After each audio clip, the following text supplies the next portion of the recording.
Is my ADHD keeping me lonely? The connection between social isolation and ADHD.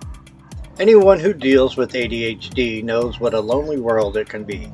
It would be easy to blame the outside world for our social isolation. After all, weren't they the ones that rejected us? Sure, we threw a few fits, trashed a few relationships, yelled obscenities or hurtful phrases. None of that was our fault, and they knew it. They knew we were a bit quirky. They knew we had trouble focusing on what was going on. They knew we were, well, it doesn't matter what they knew. What matters is what they would tolerate. Many of our friends and associates could tolerate the occasional tardiness, forgetfulness, and lack of focus. They could put up with our little quirks of random thoughts said out loud or lack of impulse control. They could put up with a lot of our obvious outsider behavior, but they couldn't put up with the attitude. One of the largest struggles those with ADHD and autism have to fight is the lack of emotional regulation. When our emotions hit us, they hit us hard. Wrecking ball? We wish. That would be subtle. Over time, we realize people want to limit the amount of exposure they have to us, especially if they listen to the positive talk, self-help people that encourage cutting out negative people. They see our unregulated depression as being negative. They look at our disposition of feeling lonely as something that needs to be excised from their lives, lest it spread to influence them. Even when we have good relationships, they can feel strained because we are always trying to control our emotional responses. Those who know and love us have a lot more understanding, usually, but there's only so much they can take. Sometimes they need a break, which can feed our isolation. The idea of being left alone because we weren't good enough for one reason or another, that's the depression part, leads us to the conclusion that everyone is going to leave. The only way we know to avoid that feeling is to exclude ourselves from social interactions. It's better to leave by choice than to be kicked aside by others. Loneliness isn't always a matter of being alone. You can feel ostracized while in a group and participating in an activity. You might feel part of a group, but when the activity ends, you feel alone again. I experienced that last summer while playing pool volleyball. While separation leads to isolation, loneliness is not dependent on either, but they can feed it. The more we are isolated, the deeper the loneliness gets. The lonelier we feel, the more we struggle with our comorbidities, namely depression and anxiety. Another thing to consider is why we are socially isolated. I mentioned our emotional dysregulation. Where does that come from? Until we're diagnosed with something, we have no idea. Some of us don't get diagnosed until later in life. We've long since passed the age when ADHD should have been weeded out. One of the stigmas about ADHD is that it's a childhood condition. See my stigma book for more. The people around us have to deal with our sudden mood swings. Add a lack of impulse control and you've got a child that's difficult to handle. The teenage years don't get any better.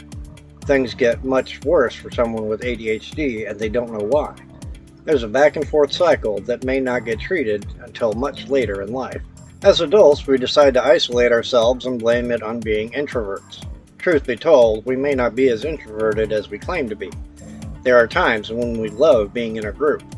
For many people with ADHD, we bounce back and forth between being an introvert and being an extrovert. Society says you have to be one or the other, and we try to pick one. Our ADHD says, to hell with the rules, we're both.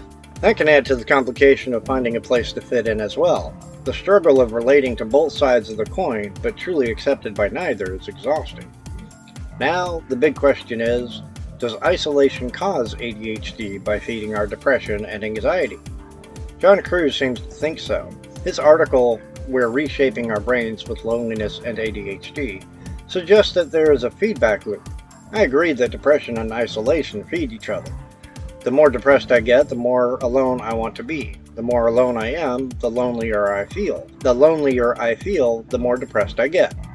But does that depression and social isolation cause ADHD? The jury is still out on that.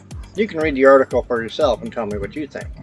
The science says no, but I wouldn't discount his thoughts on it either. Note, I neither endorse nor dismiss Cruz's conclusions. After all, he's more educated than I. Yes, continued isolation can feed loneliness. Loneliness can feed depression and other ADHD autism comorbidities.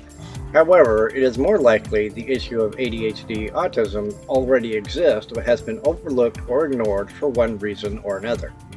It could be because the person is female and doesn't fit the stereotype, or people have believed that stigma that ADHD is for children and are simply denying the probability. As we get older, it becomes more and more difficult for us to join new groups, make new friends, and get out of our old habits. We have to purposefully get out of our safe shelter and interact with others. Sometimes we can do that through church or a local book club. We can search online for local groups that interest us. Maybe get started by using social media before interacting in person. In this digital world, there are lots of ways to get out there without actually going out there. We can use it to ease ourselves into the sea of socializing without having to get thrown off the boat. Maria Ramaskan, I hope I pronounced that right, has an article that has some useful tips for dealing with loneliness and breaking our social isolation. Whether or not ADHD is caused by isolation, the fact remains the same. ADHD can make interactions difficult. Friendships will be tested. Loneliness will always be a part of us. That doesn't mean it has to be a large part. Through diagnosis and treatment, we can break free from social isolation and get involved with others. Those connections can lead to activities that give us a boost of dopamine. That boost can help us want to stay connected. There's a cycle between social isolation and depression. There is also a cycle between connections and lowering the risk of further depression and anxiety. Thanks for listening, and until next time, keep on living that neurodivergent life.